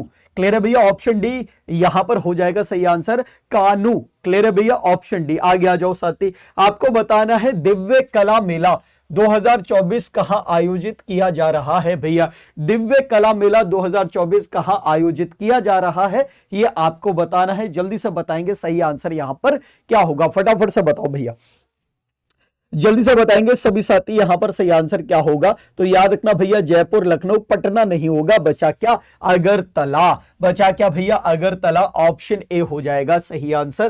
क्लियर है भैया। निम्नलिखित में से कौन संवैधानिक निकाय नहीं है भैया। संवैधानिक निकाय का मतलब क्या है, आप कहेंगे भैया जिसका उल्लेख संविधान में नहीं है वो संवैधानिक निकाय नहीं है। आई बात समझ में। तो अगर यहां पर देखोगे union public service commission, UPSC, ये तो भैया संवैधानिक निकाय है। क्लियर है भैया। इलेक्शन कमीशन की बात करोगे, संवैधानिक निकाय है, संविधान में उल्लेख है भैया। फाइनेंस कमीशन, वित्त आयोग, संविधान में भैया उल्लेख है इसका। राष्ट्रीय मानवाधिकार आयोग, नेशनल ह्यूमन राइट कमीशन, भैया ये नहीं है। ऑप्शन क्या हो जाएगा, आप कहेंगे डी एकदम सही आंसर हो जाएगा। क्लियर है साथी, ऑप्शन डी एकदम सही आंसर हो जाएगा, यह आपको याद रखना है। क्लियर है भैया। अच्छा, यहां पर यूपीएससी है भैया, यहां पर क्या है, यूपीएससी, इसी को कहते हैं यूपीएससी भैया, union public service commission. IAS UPSC का एग्जाम निकालेंगे, है ना। आपने वो पिक्चर देखी होगी सत्तू वाली, सत्तू सतेंद्र, ठुकरा कर मेरा प्यार इंतकाम देखेगी। आईएएस बना था ना वो लड़का, नहीं बना था भैया, यूपीएससी क्लियर करा था। तो ये किस में है, आप कहेंगे ये संविधान में है। इसका वर्णन कहां पर है, संविधान में, किस पार्ट में है भैया। तो याद रखना संविधान का भाग कौन सा है, याद रखेंगे सर संविधान का भाग है, यहां पर भाग है कौन सा, आप कहेंगे 14। ऐसे करके लिख दें, कोई दिक्कत तो नहीं है। भाग है 14 और आर्टिकल है 315 भैया। भाग है 14, आर्टिकल 315, यूपीएससी का वर्णन किया गया है, याद रखना। इलेक्शन कमीशन की बात करें भैया, चुनाव आयोग की बात करें, अनुच्छेद कौन सा है, आप कहेंगे अनुच्छेद छोड़ो सर, पहले बता दो भाग, है ना, पहले बता दो यहां पर भाग। तो भाग है कौन सा, आप कहेंगे सर भाग है यहां पर, भाग है यहां पर भैया क्या, आप कहेंगे सर भाग है यहां पर 15। भाग कौन सा है सर, भाग है यहां पर 15, ये आपको याद रखना है। क्लियर है। आर्टिकल कौन सा है, 324 है भैया। आर्टिकल कौन सा है, 324 है, ठीक है ना भैया। इलेक्शन कमीशन, कोई दिक्कत तो नहीं है। इसके बाद क्या बचा है भैया, फाइनेंस कमीशन। फाइनेंस कमीशन भैया, है ना, भाग कौन सा है, तो याद रखना भैया फाइनेंस कमीशन का जो पार्ट है वो कौन सा है साथी, याद रखेंगे भाग है 12। भाग कौन सा है भैया, 12 है, ये आपको याद रखना है। और आर्टिकल है 280। तो ये जो बाद में लिखे हैं ये आर्टिकल है भैया, ये आपको याद रखना है। ठीक है साथी, कोई दिक्कत तो नहीं है। उम्मीद करते हैं भैया यहां तक किसी को कोई दिक्कत नहीं होगी, यहां तक किसी को कोई दिक्कत नहीं होगी, ये आपको याद रखना है। आगे आ जाओ, तो याद रखना यूपीएससी भैया संविधान के भाग 14 में है, अनुच्छेद 315। वित्त आयोग की यहां पर बात करें, चुनाव आयोग की भैया, तो याद रखना किस में है, आप कहेंगे भाग 15 में है, अनुच्छेद 324 में है। वित्त आयोग की बात करेंगे भाग 12, 280 अनुच्छेद है, यह आपको याद रखना है। ठीक है भाई, आगे आ जाओ। केवलादेव घाना राष्ट्रीय उद्यान कहां स्थित है भैया। केवलादेव घाना राष्ट्रीय उद्यान कहां स्थित है भैया। राष्ट्रीय उद्यान को क्या कहते हैं, नेशनल पार्क कहते हैं। और याद रखना भैया ये राजस्थान में है, कहां पर है, राजस्थान में है। ऑप्शन यहां पर हो जाएगा बी एकदम सही आंसर, केवलादेव भैया, है ना।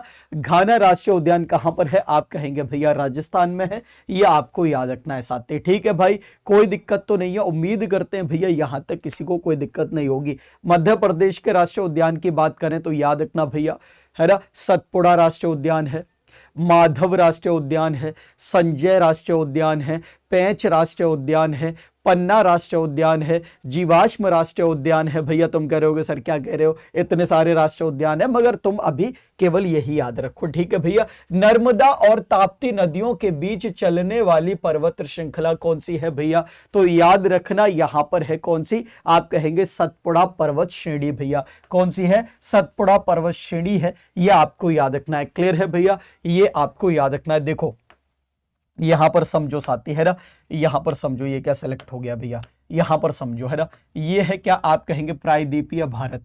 क्लियर है भैया, ये है क्या आप कहेंगे सर प्रायद्वीपीय भारत। और यहां पर आपको मिलेगी क्या सतपुड़ा पर्वत श्रेणी भैया, क्या मिलेगी सतपुड़ा पर्वत श्रेणी मिलेगी, ये आपको याद रखना है। क्लियर है। और सतपुड़ा पर्वत श्रेणी के उत्तर में भैया है ना, सतपुड़ा पर्वत श्रेणी के कहां पर साथी, उत्तर में एक नदी बहती है जिसको हम कहते हैं नर्मदा नदी, एक बहती है दक्षिण में और ये है ताप्ती नदी भैया, है ना, ताप्ती कह दो या तापी नदी कह दो, बात एक ही है, नर्मदा और कौन सी है भैया, तापी या फिर ताप्ती कह दो, बात एक ही है। और ये भैया रेंज कौन सी है, माउंटेन रेंज कौन सी है, सतपुड़ा है भैया।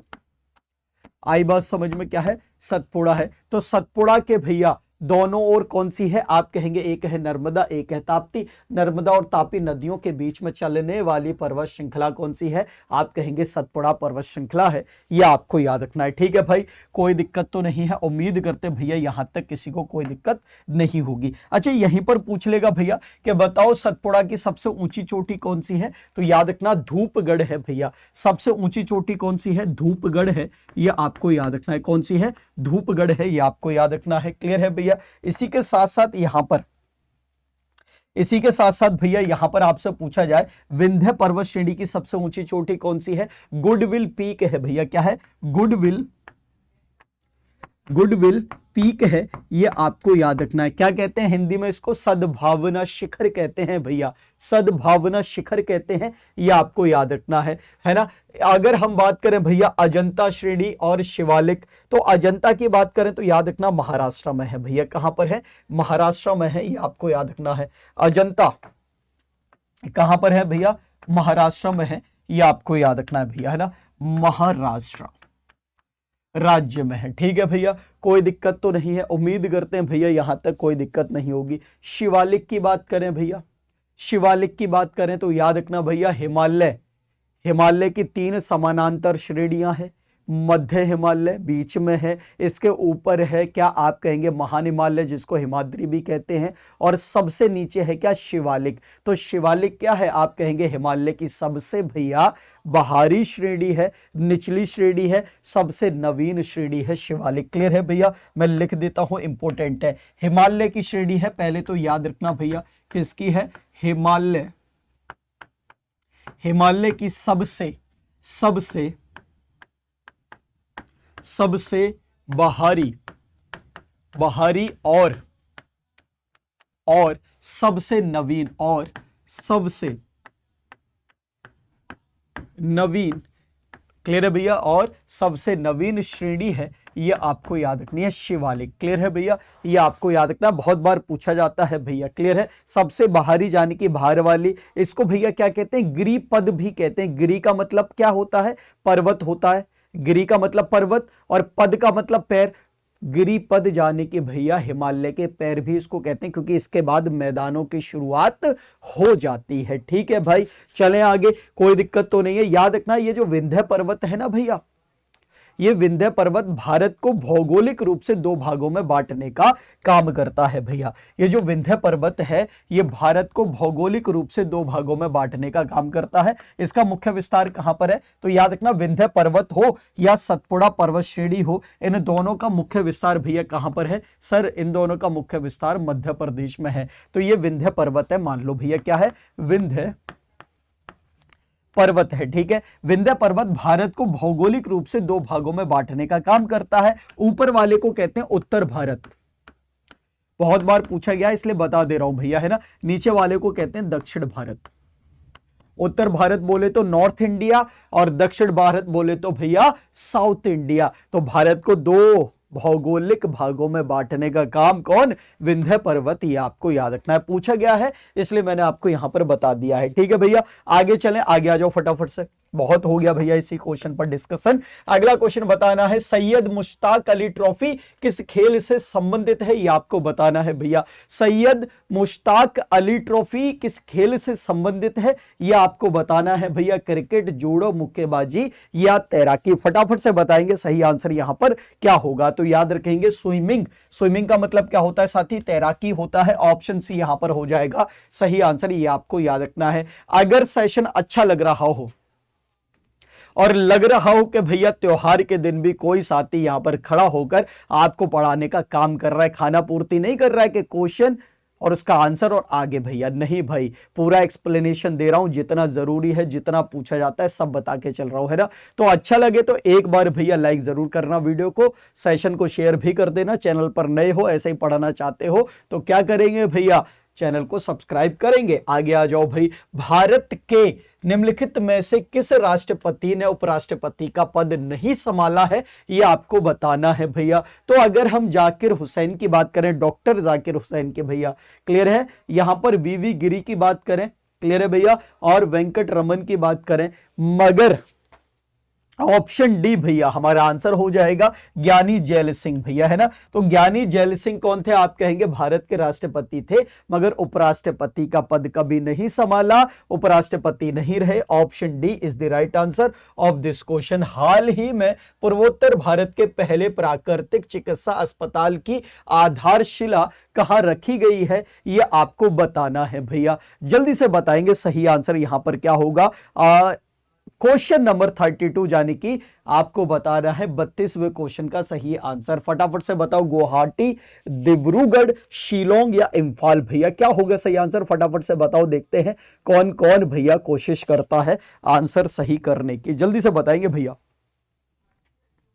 चलिए साथी जल्दी से बताएंगे क्या होगा इस क्वेश्चन का सही आंसर, फटाफट से करो भैया। अच्छा, आंसर गलत हो सही हो कोई मतलब नहीं है ना, तुम आंसर करो बस। गलत करोगे तो सही अभी तुरंत समझ में आ जाएगा, सही करोगे तो भैया रिवीजन हो जाएगा, कॉन्फिडेंस और बढ़ जाएगा सही करने का, है ना। तो जल्दी से बताएंगे भैया सही आंसर क्या होगा। इंफाल होगा, ऑप्शन डी होगा, यह आपको याद रखना है। क्या होगा भैया, ऑप्शन डी होगा, यह आपको याद रखना है। आगे आ जाओ भाई, बताना है अंतरराष्ट्रीय श्रम मानकों के संदर्भ में फिलीपींस की हाल ही की उपलब्धि क्या थी भैया।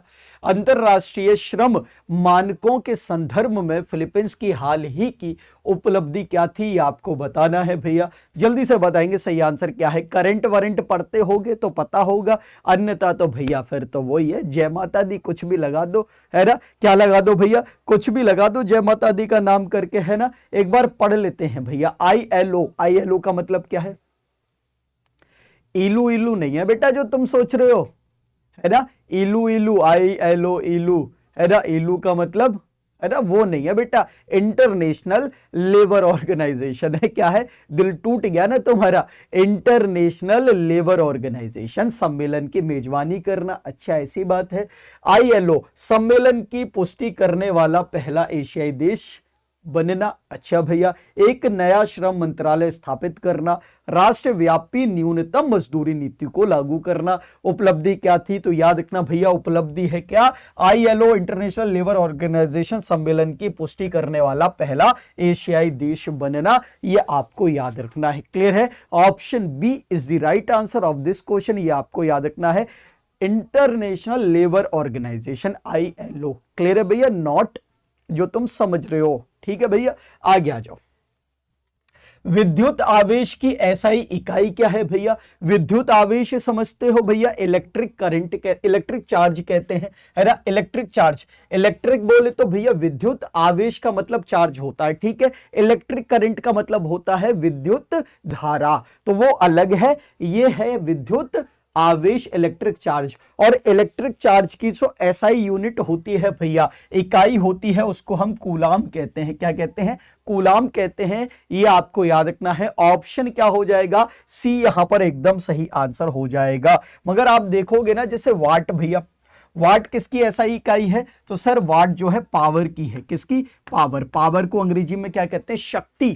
क्लियर है भैया। अगर हम ओम की बात करेंगे, ओम, क्लियर है, ये भी SI यूनिट है। देखो एरो लगा रहा हूं, समझ लेना भैया, मैं जब भी कोई चीज लिखता हूं या एरो वगैरह बनाता हूं, उसका कोई ना कोई मतलब होता है। पावर की SI इकाई क्या है, वाट। एरो से समझ लेना भैया। ओम किसकी SI इकाई है, तो याद रखेंगे सर रेजिस्टेंस की। किसकी, रेजिस्टेंस, रेजिस्टेंस। क्लियर है भैया, आई बात समझ में। प्रतिरोध जिसे कहते हैं, प्रतिरोध, है ना। अगर हम वोल्ट की बात करेंगे तो वोल्ट, सॉरी वोल्ट की अगर हम बात करेंगे, किसकी SI इकाई है सर, वोल्टेज की, वोल्टेज। क्लियर है भैया, कोई दिक्कत तो नहीं। और कूलाम की बात करेंगे तो ये तो हमें पता ही है, इलेक्ट्रिक चार्ज भैया, है ना। इलेक्ट्रिक चार्ज, चार्ज बोले तो आवेश। क्लियर है भैया, कोई दिक्कत तो नहीं है। तो सारी चीजें याद रखनी है। Option C is the right answer of this question my dear friend, ये आपको याद रखना है। ठीक है भाई, आगे चलें। आगे कोई दिक्कत तो नहीं है सर? बिल्कुल भी दिक्कत नहीं है ना। चलो भैया, राष्ट्रीय एकता परिषद के संदर्भ में निम्नलिखित में से कौन सा कथन सही नहीं है भैया, है ना। राष्ट्रीय एकता परिषद के संदर्भ में कौन सा कथन सही नहीं है, ये आपको बताना है। Which of the following statements is not correct concerning the national integration council. अगर हम चारों ऑप्शन को पढ़ेंगे तो आंसर बना पाएंगे। सही बात है कि नहीं? बिल्कुल। इसकी पहली बैठक 1962 में बुलाई गई थी। अच्छा, यह एक संवैधानिक निकाय है। अच्छा भैया, कौन सा कथन सही नहीं है यह आपको बताना है। अगर हम बात करेंगे इसका गठन भैया 1961 में आयोजित राष्ट्रीय एकता सम्मेलन की सिफारिश के अनुसार किया गया था। प्रधानमंत्री इसके अध्यक्ष हैं भैया। तो याद रखना, ऑप्शन यहां पर सी हो जाएगा सही आंसर। ऑप्शन सी हो जाएगा सही आंसर, है ना। यह एक संवैधानिक निकाय है, यह एक संवैधानिक भैया निकाय है। ऑप्शन सी हो जाएगा सही आंसर। ठीक है, तो यहां पर है क्वेश्चन नंबर 35 जिसका आंसर है भैया ऑप्शन सी। यह आपको याद रखना है। क्लियर है भैया, कोई दिक्कत तो नहीं है सर? यहां तक किसी को कोई दिक्कत नहीं है। वेरी गुड भैया, आगे चलें। आगे चलें भाई, कोई दिक्कत तो नहीं है। आगे आ जाओ भैया इसी बात पर, है ना। आपको बता रहा है भैया, रक्त समूह वाले व्यक्तियों को सार्वभौमिक दाता कहा जाता है। यूनिवर्सल भैया डोनर बताना है। किस ब्लड ग्रुप को यूनिवर्सल डोनर यानी कि सर्वदाता कहा जाता है? सर्वदाता है ना भैया। हाँ, सार्वभौमिक दाता कहें या सर्वदाता कहें, बात एक ही है भैया। वो कौन सा है ब्लड ग्रुप? आप कहेंगे सर ओ है। ओ को हम क्या कहते हैं? यूनिवर्सल डोनर कहते हैं भैया। क्या कहते हैं? यूनिवर्सल डोनर कहते हैं। ये आपको याद रखना है। यूनिवर्सल डोनर का मतलब क्या होता है? दाता, जो अपने रक्त को किसी को भी दे सकता है, दाता। क्लियर है भैया। और यहां पर है सर्वग्राही भैया। एवी ब्लड ग्रुप एबी को क्या कहते हैं? यूनिवर्सल रिसेप्टर कहते हैं भैया। सर्वग्राही, ये किसी के भी रक्त को ग्रहण कर सकता है, ये आपको याद रखना। क्लियर है भैया। अगर देखो यहां पर ओ है, अगर मैं एग्जैक्टली ब्लड ग्रुप की बात करूं तो वो होता क्या है? तो याद रखना भैया, वो एग्जैक्टली होता है ओ नेगेटिव। क्या होता है भैया? ओ नेगेटिव होता है। क्योंकि आपको पता है भैया, ब्लड ग्रुप होगा तो उसके ऊपर भैया RH फैक्टर का साइन होगा कि नहीं होगा? O negative, O positive. Clear है भैया। तो अगर देखा जाए तो वास्तव में ओ नेगेटिव होता है, ये आपको याद रखना है। AB ब्लड ग्रुप सर्वग्राही नहीं है भैया। क्या है? आप कहेंगे सॉरी, सर्वदाता नहीं है, सर्वग्राही है। ये आपको याद रखना है। सर्वदाता कौन है? ओ नेगेटिव है भैया। ठीक है। निम्न में से कौन सा फाइनल प्रारूप मोशन पिक्चर्स में उपयोग किया जाता है भैया? Which of the following file format is used in motion pictures? ये आपको बताना है। मोशन पिक्चर में इस्तेमाल किया जाता है भैया, है ना। कभी भी आपने वीडियोस देखी हो, मोशन पिक्चर का मतलब क्या? वीडियोस होता है। और आपने कभी भी वीडियोस देखी हो और वीडियोस का जो फाइल नेम होता है ना, उसके पीछे भैया उसका जो फाइल फॉर्मेट है, क्या है भैया? फाइल फॉर्मेट है। ये आपको याद रखना है। फाइल फॉर्मेट है, उसके पीछे लिखा रहता है ना। आपने कभी भी देखा हो तो, अगर नहीं देखा है तो बात अलग है। कोशिश करो भैया, बताने की कोशिश करो इनमें से सही आंसर क्या होगा। इनमें से सही आंसर क्या होगा, जल्दी से बताओ। तो यहां पर देख रहे हो ना, MPEG-4, जिसको MP4 कह देते हैं हम, है ना। MP4 भी तो कह देते हैं। वीडियो का क्या है? फॉर्मेट है। ऑप्शन डी क्या हो जाएगा? सही आंसर हो जाएगा। ये आपको याद रखना है। साथ ही परिवहन सुविधा के संदर्भ में भारत की KRW स्वदेशी स्वचालित किराया संग्रह प्रणाली को नाम दिया गया है भैया। क्या नाम दिया गया है, यह आपको बताना है। और यहां पर दो जगह स्वागत स्वागत क्यों लिखा हुआ है? सत्कार, आभार। तो दो जगह स्वागत लिखा हुआ है। इस हिसाब से भैया ऑप्शन जो है वो थोड़े से टिपिकल हो जाते हैं ना। चलो एक बार कोशिश कर लो, वरना मैं तो बताऊंगा ही आपको क्या होगा सही आंसर। फटाफट से भैया जल्दी से कोशिश करेंगे सही आंसर यहां पर क्या होगा। तो याद रखना, अगर हम यहां पर बात करें तो उसका नाम है सत्कार भैया, है ना।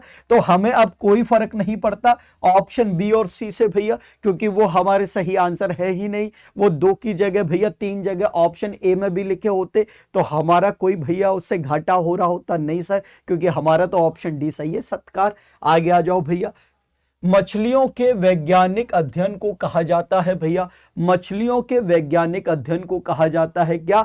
आप कहेंगे ऑप्शन डी भैया, ichthyology. Ichthyology, option D is the right answer of this question. ये आपको याद रखना है भैया। मछलियों के अध्ययन को क्या कहा जाता है? स्टडी ऑफ फिश भैया,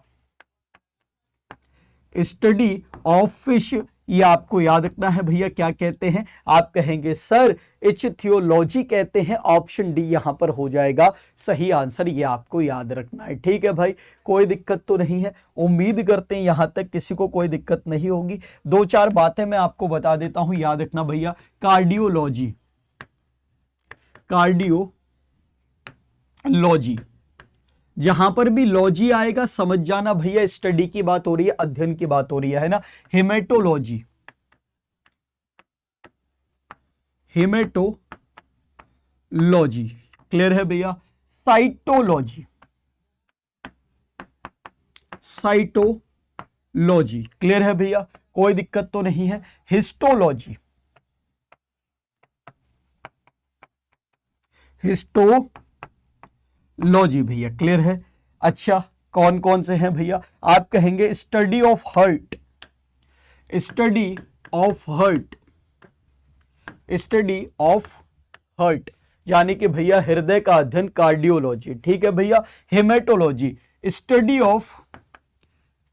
ऑफ ब्लड भैया, स्टडी ऑफ ब्लड, ये आपको याद रखना है भैया। स्टडी ऑफ ब्लड, ब्लड की बूंद बना देते हैं ना, थोड़ा सा है ना। यहां पर क्या करते हैं भैया, इनोवेशन करते हैं ना, क्या ब्लड लिखेंगे क्या रक्त लिखेंगे, वही फटाफट से है ना। चलो भैया, ये क्या है सर? ये है क्या? आप कहेंगे स्टडी ऑफ ब्लड। ठीक है भैया, ये ब्लड की बूंद हमने बताने की कोशिश करती है। ठीक है भैया, कोई दिक्कत नहीं। सर दिल में भी रंग भर दो, दिल में रंग नहीं भरूंगा क्योंकि तुम सबके दिल टूटे हुए हैं भैया। आई बात समझ में? चलो आगे आ जाओ भाई। अगर हम बात करें cytology, study of cells, clear है भैया। हिस्टोलॉजी, स्टडी ऑफ भैया क्या है? आप कहेंगे सर टिश्यू, स्टडी ऑफ क्या है? टिश्यू, ये आपको याद रखना है। ठीक है भैया, कोई दिक्कत तो नहीं है। उम्मीद करते हैं यहां तक किसी को कोई दिक्कत नहीं होगी। आगे आ जाओ भैया, है ना। अगला क्वेश्चन आप सभी को बताना है भैया। सही आंसर इस क्वेश्चन का क्या होगा? साइराइट इनमें से किसका अयस्क है भैया? अयस्क बोले तो और, क्लियर है। फटाफट से बताएंगे सही आंसर यहां पर क्या होगा, फटाफट से बताएंगे भैया। साइराइट इनमें से किसका अयस्क है, ये आपको बताना है। कॉपर का, जिंक का, आयरन का या एल्यूमिनियम का? फटाफट से बताएंगे सही आंसर यहां पर क्या होगा साथी। चलो कोशिश करो फटाफट से भैया, कोशिश करो फटाफट से, क्या होगा सही आंसर। देखते हैं भैया सबसे पहले सही आंसर कौन बताने वाला है इस क्वेश्चन का। चलिए भैया जल्दी से बताएंगे सभी साथी, जल्दी से बताएंगे सभी साथी भैया सही आंसर यहां पर क्या होने वाला है, फटाफट से बताएंगे, है ना। देखो अगर हम बात करें किसके बारे में, अगर हम बात करें साइराइट के बारे में, तो याद रखना भैया एल्यूमिनियम यहां पर सही आंसर हो जाएगा भैया। तो ये जो एल्यूमिनियम है ना भैया, इसका और क्या है, याद रखना भैया क्या होगा। आप कहेंगे इसका जो और है, इसका जो अयस्क है भैया वो है क्या, साइडेराइट भैया। क्या है, साइडेराइट है, ये आपको याद रखना है। Option D is the right answer of this question my dear friend, ये आपको याद रखना है। क्लियर है भैया, कोई दिक्कत तो नहीं है। उम्मीद करते हैं यहां तक किसी को कोई दिक्कत नहीं होगी भैया। हो तो बता देना साथी, है ना, हो तो बता देना फटाफट से। क्लियर है भैया। तो ये था आज का सेशन और उम्मीद करते हैं भैया आज का सेशन आपको अच्छा लगा होगा। और भाई अगर अच्छा लगा है तो एक बार सेशन को सभी साथी भैया लाइक करेंगे और इसको शेयर भी करेंगे, ताकि भैया कोई और हमारे जितने भी भाई बहन हैं वो भी यहां से पढ़ाई कर ले, तैयारी कर ले। क्लियर है भैया। चैनल पर नए हो और इसी तरीके से पढ़ना चाहते हो यूपी एग्जाम अड्डा 24/7 से, तो चैनल को भी सब्सक्राइब करेंगे सभी साथी। ठीक है भैया। अब कुछ काम की चीजें मैं आपको यहां पर बता देता हूं, अब कुछ काम की चीजें मैं आपको बता देता हूं। और वो काम की चीज क्या है भैया, कि अगर आप आरआरबी एनटीपीसी की तैयारी कर रहे हैं या एसएससी जीडी की तैयारी कर रहे हैं या फिर भैया इलाहाबाद हाई कोर्ट की तैयारी कर रहे हैं, या अभी अभी उत्तर प्रदेश में महिलाओं के लिए भैया एक बहुत शानदार सी वैकेंसी आई है यूपी एएनएम की, चाहे आप यूपी एएनएम की तैयारी कर रहे हैं, यहां पर यूपी एग्जाम्स अड्डा 24/7 भैया आप सभी के लिए शानदार से बैच लेकर आया है। सबसे पहले हम बात करने वाले हैं रफ्तार बैच के लिए। अगर आप आरआरबी एनटीपीसी में नौकरी चाहते हैं तो आप भैया उत्तर प्रदेश का यूपी एग्जाम्स अड्डा 24/7 का रफ्तार बैच ले सकते हैं। इस बैच की खासियत क्या है साथी? इस बैच की खासियत यह है कि यहां पर सीबीटी फर्स्ट और सीबीटी सेकंड दोनों की तैयारी आपको भैया शानदार तरीके से कराई जा रही है। ठीक है, अगर हम बात करें एसएससी जीडी की भाई, तो याद रखना एसएससी जीडी के लिए जो बैच है उसका नाम है योद्धा बैच भैया। और ये योद्धा बैच एक ऐसा बैच रहेगा जिसमें शानदार तरीके से आपकी तैयारी कराई जाएगी और गारंटी की जो भैया क्या है गारंटी है वो 101% की गारंटी यहां पर हम दे रहे हैं भैया। क्लियर है? क्योंकि बहुत शानदार टीम, आप सभी को पता है कि यार हम आपको यूट्यूब पर इतने बेहतरीन तरीके से बढ़ाते हैं, तो आपसे अगर 2-4 रुपए ले लेंगे तो हमारी जिम्मेदारी बहुत बढ़ जाएगी। अब वो 2-4 रुपए हमें लेने पड़ेंगे क्योंकि मजबूरी है, क्योंकि आप देख रहे हो भैया ये पीछे बोर्ड लगा पड़ा है, इसको चलाने के लिए भैया बिजली चाहिए, इसको ठंडा रखने के लिए एसी चाहिए, तो बहुत सारी चीजें हैं साथी। मगर हमारी जितनी भी क्लासेस यूट्यूब पर हैं वो सब फ्री हैं भैया, और उसमें भी हम शानदार तरीके से पढ़ाते हैं। ठीक है, तो याद रखेंगे। इसी के साथ साथ यूपी SSSC ANM जिसकी बात मैं अभी कर रहा था साथी, है ना, तो अगर हम बात करें भैया यूपी SSSC ANM के लिए तो एक शानदार सा बैच है भैया शक्ति बैच, ये भी आप परचेज कर सकते हैं और अपनी तैयारी एकदम शानदार जानदार तरीके से कर सकते हैं और भैया सुनिश्चित कर सकते हैं आप हमारे साथ अपने सिलेक्शन को, गारंटेड सिलेक्शन होगा अगर आप इनमें से भैया कोई भी बैच परचेज करते हैं अपनी तैयारी के हिसाब से। क्लियर है? इसी के साथ साथ इलाहाबाद हाई कोर्ट के लिए भी हमारे बैचेस हैं, यहां पर आप देख सकते हैं। जैसे इलाहाबाद हाई कोर्ट की बात करेंगे, ग्रुप डी के लिए है, ग्रुप डी और सी के लिए है, ड्राइवर के लिए है और क्लरिकल कैडर पोस्ट के लिए भी यहां पर बैचेस हैं भैया। क्लियर है? अगर आपको इनमें से कोई भी बैच परचेज करना है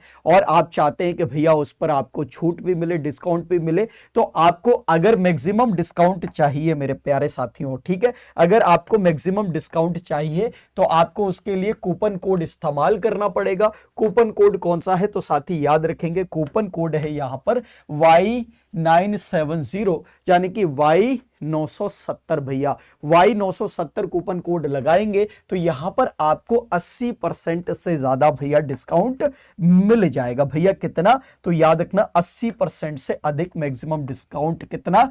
मैक्सिमम डिस्काउंट कितना है भैया? तो याद रखना यहां पर मैक्सिमम डिस्काउंट जो है, मैक्सिमम डिस्काउंट जो है वो कितना मिलेगा? तो आपको याद रखना है भैया 80% से ज्यादा मिलेगा अगर आप कूपन कोड लगाते हो Y970। ये आपको याद रखना है। कोई भी बैच परचेज कर सकते हैं। अब बैच कहां से और कैसे परचेज करेंगे? 2 तरीके हैं बैच परचेज करने के। एक तो है एप्लीकेशन, अड्डा 24/7 की एप्लीकेशन के थ्रू। एप्लीकेशन कहां से मिलेगी? गूगल प्ले स्टोर से मिल जाएगी, वहां पर सर्च कर लेना अड्डा 24/7। ठीक है। दूसरा तरीका है भैया गूगल के थ्रू, यानी कि वेबसाइट के थ्रू। क्लियर है? गूगल पे जाना, वेबसाइट डाल देना अड्डा 24/7, और दोनों की प्रोसेस सेम है परचेज करने की। ठीक है, आप जब भी जाओगे या तो एप्लीकेशन के थ्रू या फिर भैया वेबसाइट के थ्रू, आप उसमें सेलेक्ट करोगे स्टेट एग्जाम्स। स्टेट एग्जाम में यूपी यानी कि उत्तर प्रदेश डालोगे और वहां पर जब भी यूपी डालोगे तो ये सारे बैचेस आपके सामने वहां पर ओपन हो जाएंगे।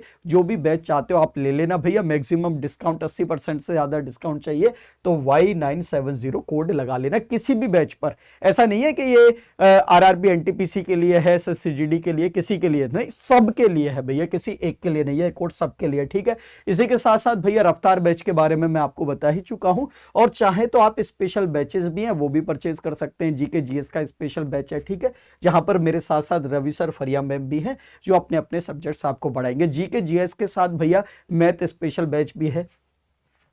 क्लियर है? ये भी आपको याद रखना है। और केवल आपको मैथ स्पेशल बैच चाहिए तो वो भी परचेज आप कर सकते हैं यहां से। इसी के साथ साथ साथी, है ना, इसी के साथ साथ अगर YouTube की बात करूं तो YouTube पर क्लासेस जैसे चल रही हैं वैसे ही चल रही हैं। आप देखेंगे यह है क्या, रेलवे एनटीपीसी की क्लासेस सुबह 9 बजे पहली क्लास मेरी होती है। उसके बाद आप देख सकते हैं हरिओम शर्मा सर हैं, वीरेंद्र सर हैं और फरिया मैम है। एसएससी जीडी की बात करें तो भैया जीडी की क्लासेस दोपहर के 1 बजे से शुरू हो जाती हैं। पहली क्लास मेरी है, उसके बाद वीरेंद्र सर रीजनिंग पढ़ाते हैं, रवि सर जीके जीएस, विशाल सर इंग्लिश और मनोज सर मैथ और प्रियंका मैम हिंदी पढ़ाते हैं। इंग्लिश हिंदी दोनों यहां पर पढ़ाई जा रही है। यूपी पुलिस की अगर आप भर्ती की तैयारी कर रहे हैं, यूपीएसआई की तैयारी कर रहे हैं, तो यहाँ पर भी हमारा बैच है भैया। और बात करें यहाँ पर पीडीएफ कहाँ से मिलेगी, तो YouTube पर जितनी भी क्लासेस चलती हैं, यूपी एग्जाम्स अड्डा 24/7 के YouTube चैनल पर जितनी भी क्लासेस चलती हैं उन सभी की पीडीएफ आपको मिलेगी कहां पर, यूपी एग्जाम्स अड्डा 24/7 के टेलीग्राम चैनल पर। साथी ये आपको याद रखना है, क्लियर है। और अभी तक भाई आपने हमारे चैनल को सब्सक्राइब नहीं किया है तो चैनल को सब्सक्राइब कर लेना यहां से पढ़ने के लिए भैया। और आप सभी का बहुत बहुत धन्यवाद है हमारे साथ जुड़ने के लिए। वीडियो अच्छी लगे तो आखिरी बार जाते जाते मैं कह रहा हूं, निवेदन आपसे, वीडियो को लाइक करके जाएंगे, चैनल को सब्सक्राइब करके जाएंगे और चाहे तो शेयर भी कर सकते हैं। आपका कोई भी कॉमेंट हो, कोई भी सजेशन हो, किसी से रिलेटेड, क्लास से रिलेटेड, बैच से रिलेटेड, किसी से रिलेटेड भैया आप कॉमेंट कर सकते हैं, ठीक है, मैं आपको रिप्लाई दूंगा साथी, है ना। और अब मैं लेता हूं आपसे विदा, मिलूंगा अगली क्लास में, तब तक के लिए नमस्कार, जय हिंद, जय भारत, जय भवानी। ख्याल रखें अपना, अपने परिवार का। आप सभी का बहुत बहुत धन्यवाद सेशन में जुड़ने के लिए साथी।